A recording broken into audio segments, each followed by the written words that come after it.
யுகங்கள் மாறின. மனிதர்களின் தர்மம் குறையத் தொடங்கியது.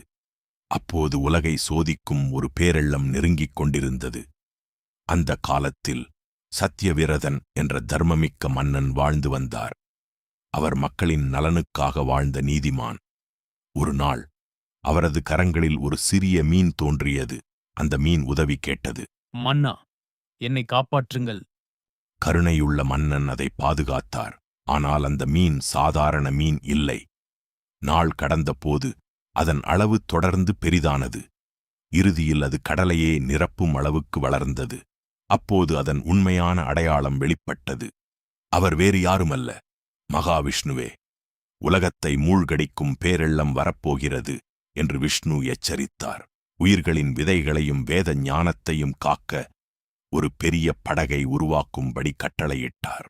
மகாவிஷ்ணுவின் கட்டளையை ஏற்ற சத்தியவிரதன் உடனடியாக ஒரு மாபெரும் படகை உருவாக்கத் தொடங்கினார். உலகின் எதிர்காலத்தை காப்பாற்ற உயிரினங்களின் விதைகளும் அரிய தாவரங்களும் சேகரிக்கப்பட்டன. பெரும் முனிவர்களும் வேத ஞானிகளும் அந்த படகில் ஏற அழைக்கப்பட்டனர். விரைவில் வானம் கருமையாக மாறியது.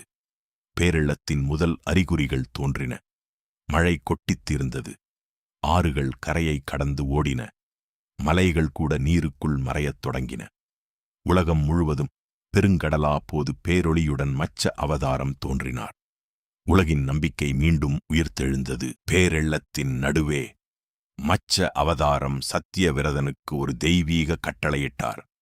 படகை என் கொம்பில் கட்டுங்கள், நான் உங்களை பாதுகாப்பாக வழிநடத்துவேன் என்றார். சத்தியவிரதனும் சப்தரிஷிகளும் முழு நம்பிக்கையுடன் அந்த கட்டளையை ஏற்றனர்.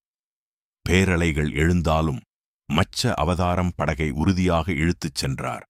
அந்த பயணத்தின் போது மகாவிஷ்ணு பிரபஞ்சத்தின் ரகசியங்களை முனிவர்களுக்கு எடுத்துரைத்தார். வேத ஞானமும் தர்மத்தின் அடிப்படைகளும் பாதுகாக்கப்பட்டன.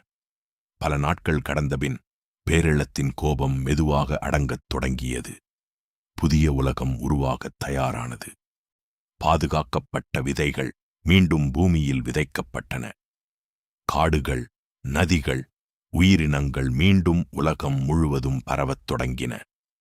மனித குலத்தின் புதிய தொடக்கத்திற்கு சத்தியவிரதன் தேர்ந்தெடுக்கப்பட்டார். அதன் பின்னர் அவர் வைவஸ்வத மனு என்று அழைக்கப்பட்டார்.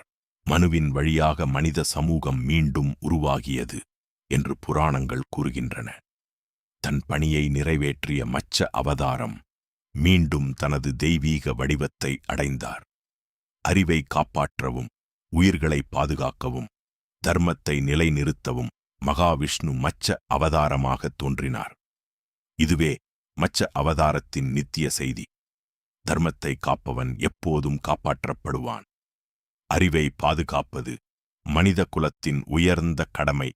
கூர்ம அவதாரம் பார்க்கடலை கடைந்த அதிசயம்.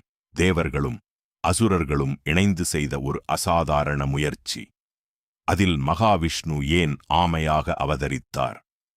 அடுத்த அத்தியாயத்தில் காண்போம்.